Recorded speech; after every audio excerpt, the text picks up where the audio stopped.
Good morning. I would like to extend a warm welcome to all members of the Cabinet, other members of the Council and officers in attendance at today's Cabinet meeting of the 5th of May. Welcome to members of the public and press who may be watching the meeting live on YouTube. I am Councillor Edward Heron, Leader of the Council and Chairman of the Cabinet. Please note that this meeting is being broadcast live and will be available for repeated viewing. Members, it is with much sadness that I inform you of the death of John Waddington, a past chairman and leader of New Forest District Council. John was first elected a councillor for the Ringwood North Ward in 1976 and served until 1983. He served as chairman and leader between 1981 and 1983. He was re-elected in 1998 and was portfolio holder for the environment between 2000 and 2001. John left the council in 2002. Members, I did know him, as I'm sure a number of other members did, both for his work at this council and as a member of Hampshire County Council, and I would just pay tribute to the great work that he did for the residents of our district.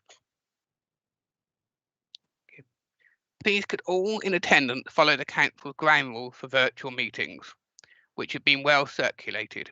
In particular, to reduce feedback and background noise, please mute your microphone when not speaking. Only speak when invited to do so by me as chairman. Please use the raise hand button in Microsoft Teams to indicate that you would like to speak. And very importantly, please remember to use the lower hand button once you have been called to speak. I'll be taking recommendations by consensus at this meeting, but if a vote is required on a particular item, I will call each cabinet member to vote in turn. In the event of any technical problems, there will be a short adjournment to establish if the fault can be addressed. Please bear with us in these circumstances. If an individual loses connection and the meeting can practically continue with a quorum, it will do so. For the benefit of those viewing the meeting, I will now call the names of each cabinet member and ask them to identify themselves as being present at today's meeting. As I previously mentioned, I am Councillor Edward Heron, Leader of the Council and Chairman of the Cabinet. I call upon my Deputy, Councillor Jill Cleary. Good morning, Leader. I am the Deputy Leader and Vice Chairman, Councillor Jill Cleary, and I hold the portfolio for housing and homelessness. Thank you. Councillor Diane Andrews. Good morning, Leader. Councillor Diane Andrews holding the portfolio for planning, regeneration and infrastructure. Thank you.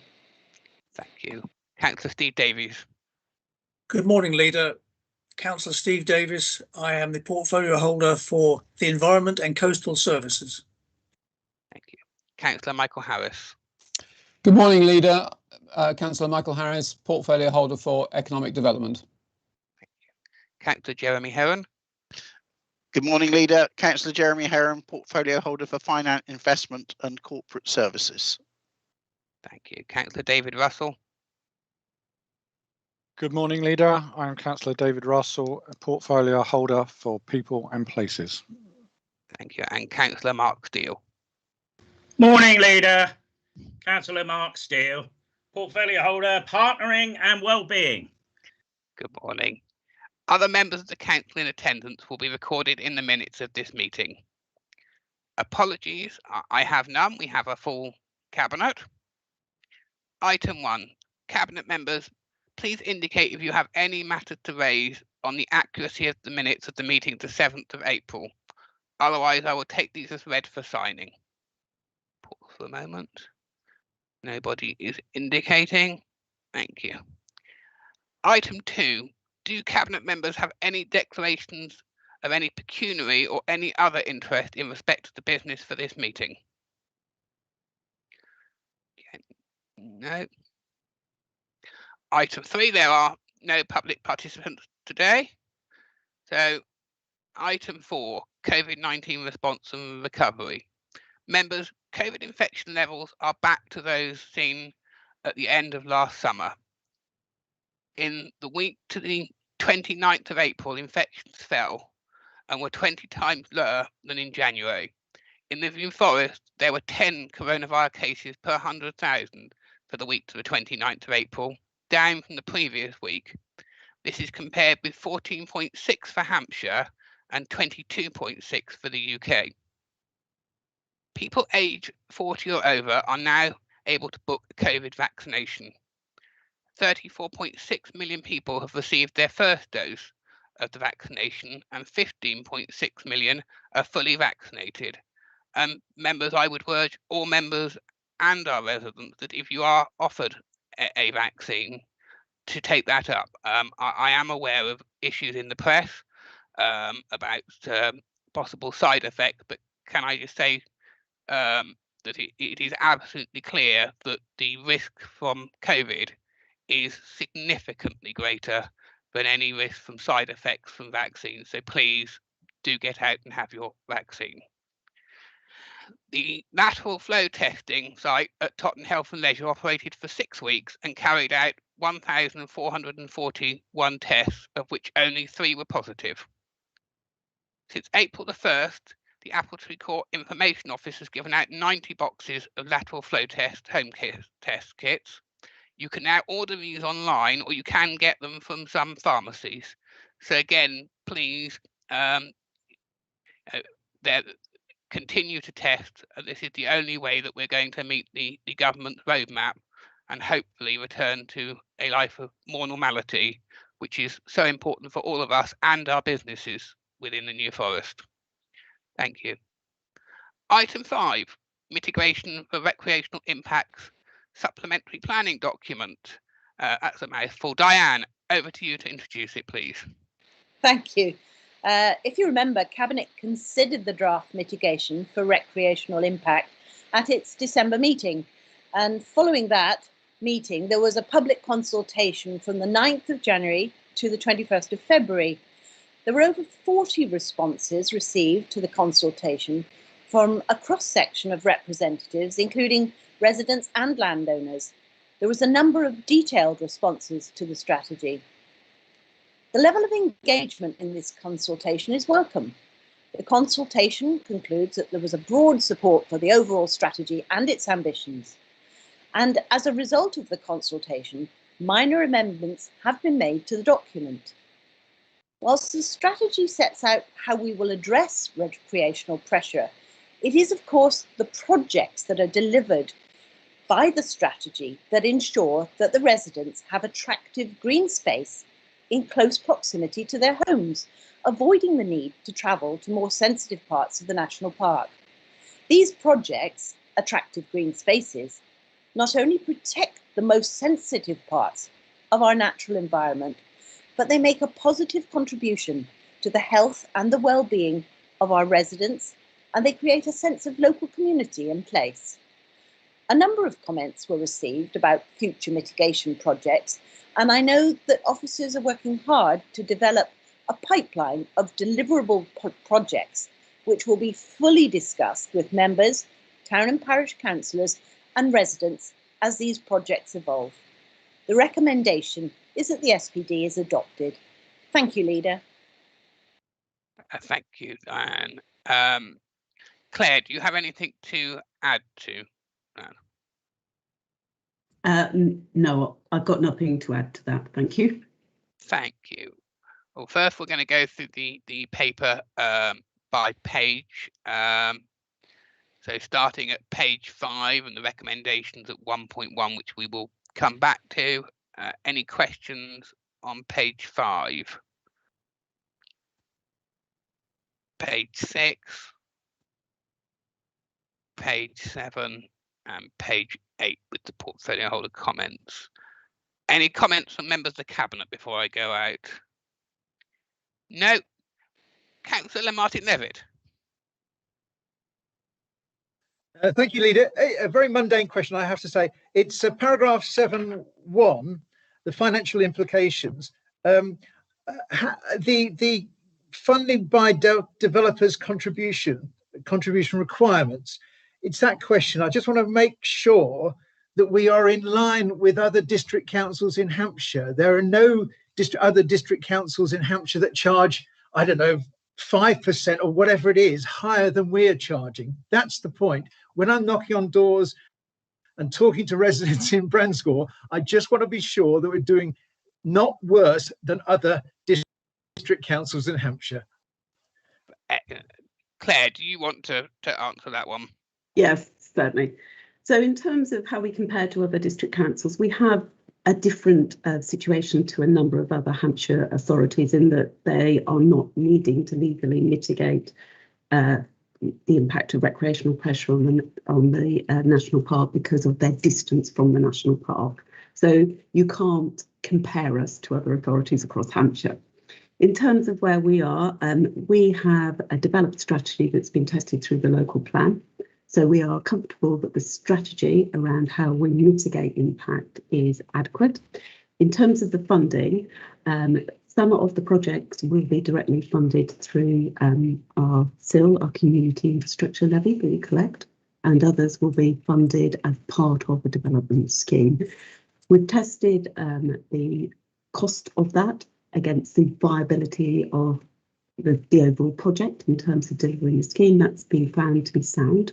So we're satisfied that we can achieve other planning outcomes in terms of affordable housing, cycling and walking provision, etc., and that the scheme is deliverable because it's a viable scheme. So we're satisfied that financially we've well tested this and that we are sound on that point. As long as in 5 years' time we don't get, I don't get some residents complaining that, I don't know, Fareham is doing better than Totton or than New Milton, that sort of thing. That's Martin, the point of my question. Thank you very much. I think you'll find that because this comes at the point that before either planning or before dwellings are occupied, it shouldn't affect the ongoing costs for residents living in those dwellings. And just to touch on Claire's point, for those who recall the presentation we've had from Footprint Ecology, it may well be that our neighbours have to consider again how they mitigate against impact. My question to Claire, in effect, is because of Derrick Lane and land to the south of Derrick Lane, that's going to have a lot of this income. And I want to make sure that Branscore, this area of Branscore, is going to do as well as other small towns in Hampshire. Thank you very much. I'm sorry to be boring. Chat with Claire again just on that outside the meeting. Yeah, thanks for holding.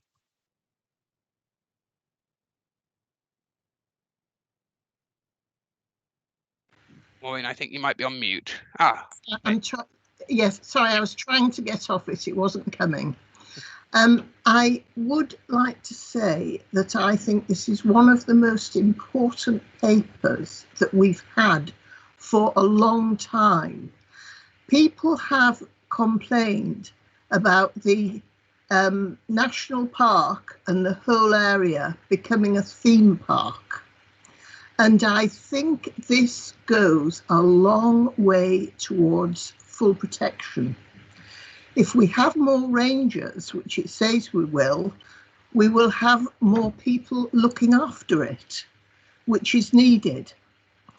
I really am quite glad that this has at last come forward, because I do believe that it's going to give us a lot of protection. And it is going to have a real impact on planning if we take it as gospel, which I hope we do. And I want to thank Edward particularly, and the team, Louise and the gentleman who's doing it with her, for all the work that they've put in, because I realise this is an absolutely enormous amount of work. But I've read it through 2 or 3 times, and I do believe that this will have a real impact on the area. So thank you. Maureen, thank you very much for your comment and for those for the team. Members, I've got another indication to speak. We'll move to the recommendations at 1.1. And unless anybody wishes to indicate otherwise, I will take those as agreed. Pause for a moment. No one's indicated. So thank you, members. Moving to item 6, which is the local plan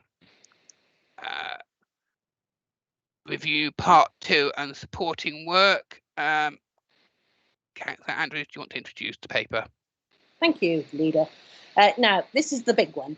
Here we go. There are 2 parts to this report.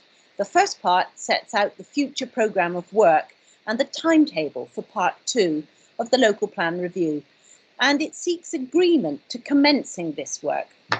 Whilst there does remain uncertainty about reforms to the planning system, there is no suggestion that there will be a move away from a plan-led system, and therefore it's important that this work now progresses. The report sets out priority work areas and highlights the emphasis on work around climate change and working towards a zero carbon economy that will promote a green recovery, the protection and enhancement of green infrastructure to promote nature recovery and biodiversity, and it will deliver green growth. At a national and local level, the pandemic has accelerated the rate of change in our town centres, and the proposed work on Local Plan Part 2, together with other work set out in the report, will direct and assist in delivering change in our town centres to ensure that they continue to play a vital role as centres of our community. The report sets out other complementary work as we move into our green recovery and assess how we address the changes to our economy, communities and environment, and the way we now see the future brought about by the pandemic. The timing for commencing part 2 of the local plan review and other supporting work could not be better. I therefore request that you agree the recommendations set out in this report. Thank you, Leader. Councillor Andrews, thank you for that introduction. Claire, do you have anything you want to add to that? No, thank you. Excellent, thank you. Well, we'll go through the paper first for questions and clarification. So page 73 with the recommendations at 1, 74, 75, 76, 77, and the portfolio holder comments at 78. And are there any comments from members of the Cabinet? Oh, I'm going to have one, and I just would like to welcome the work set out in section 6, particularly relating to our town centres. I think it is important to note that they are different requirements for each of our towns. You know, our communities are themselves, while we're all held together as one forest, we do have our unique requirements and our distinctiveness in our communities, and I am most pleased to see that piece of work, particularly again as we come out of COVID and we look to revitalise our town and indeed our village centres in a new way for an ever-changing world. Any comments from members of the wider council before we go to the recommendations? No one's indicating, so if we go to recommendations at 1 from 1.1 to 1.4, could any members of the Cabinet indicate if they have any problems with those recommendations? No one has indicated, so I will take those as agreed. Moving to item 7, give Diana rest for a moment. Item 7, recast the original budget. Councillor Jeremy Heron. Thank you, Leader. In essence, this paper before you is to a certain level housekeeping, but despite that, it's very important. I think anybody that saw the changes appearing within the district would have accepted the fact that there would be a level of change within the portfolios and the structure within the offices of the council, and that has obviously come forward here. What you see before you is an alignment of the budget with the new portfolio holder and new officers in charge, so that accountability can be easily traced back, and each person with each officer with a budget responsibility can easily see the areas in which they're responsible. So to that point, it is merely a revamp of the original cast of the budget that you saw presented before, but brought in line with the new structure that we have in both officer and member level. So with that, I think I'm happy to take any questions. Thank you, Leader. Thank you. Alan, do you have anything you want to add to that? No, thank you, Chairman. That's fine. Right. Going through the paper by page just for questions or clarification, 89 and 90 with the portfolio holds comments. Any questions for members of the Cabinet? Councillor Levitt. Thank you, Leader. Can I just take everybody to Appendix 3, NFDC Financial Regulations Summary, Authorisation Levels Required. I'm just confused about the column under portfolio holders approving expenditure environments. That's a French word, I understand. Anyway, but we require a portfolio holder to approve a environment of between 25,000 and to 50,000, but we don't require them to approve environments over £50,000. That, frankly speaking, to me just doesn't make any sense. And the same applies with capital. Again, they're requested to approve anything up to £240,000, but over £240,000, they don't have a say. Chairman, that's because we take it to the whole Cabinet at that point. If you look at the approval, instead of being a single portfolio holder decision, that now has to come to the Cabinet for approval. So we take it jointly at that level of expenditure. But surely the portfolio holders should approve it before it goes to the Cabinet. No, Martin, why do they approve things under £50,000 before it goes to Cabinet? Martin, I think it would be, it might be helpful if you speak to Democratic. The answer is that it isn't as if the portfolio holder would not be consulted on a report going to Cabinet. Indeed, that we would have their comments. The answer is it's the level at which the decision is finally taken. And if it's the portfolio holder taking it, then that would be through a portfolio holder decision. If it's over the prescribed amount, then it would have to come to Cabinet. But either way, it would still require the portfolio holder to be aware of it and to make their comments, either in making the decision or in the report to Cabinet. Okay, thank you very much, Leader. No problems. So going to the recommendations at 1, which is 1.111 and 1.113, are members agreed? No one's indicating, so I will take that as agreed. There's no other items on the agenda, so at that point, members, thank you, and I will declare the meeting closed.